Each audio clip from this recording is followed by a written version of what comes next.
For more on this, let's get over to Professor Yang Hangjun from Beijing. He's an expert in transportation and logistics who is currently teaching in China's University of International Business and Economics. So, Professor, encouraging news this hour. The ship might be freed, might be refloated.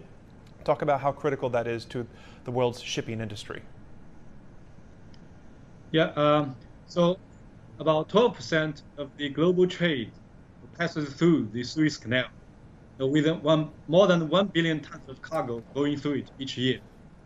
So the Suez Canal blockage will greatly affect global trade and the supply chains.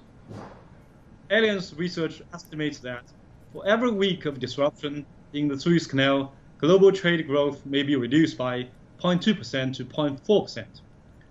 Now, since the second half of 2020, global trade affected by COVID-19 began to slowly recover, but is still quite vulnerable. The Suez Canal blockage has brought global supply chain issues to the forefront.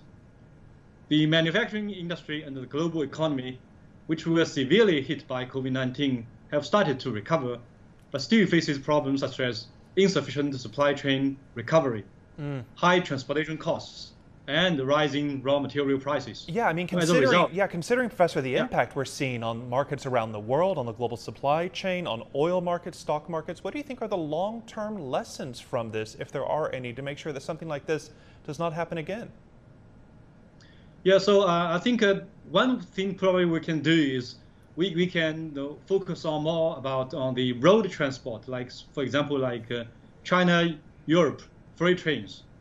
We do not rely everything on just on the sea shipping. So we can focus on other things like road transport, especially the freight trains and so on like that.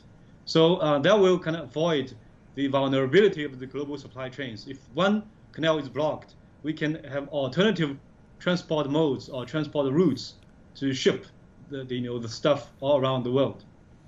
As we saw there with the Suez Canal blocked, the other way around is around all of Africa. It's a long journey. Okay, Professor Yang Hangjun from China's University of International Business and Economics, thank you.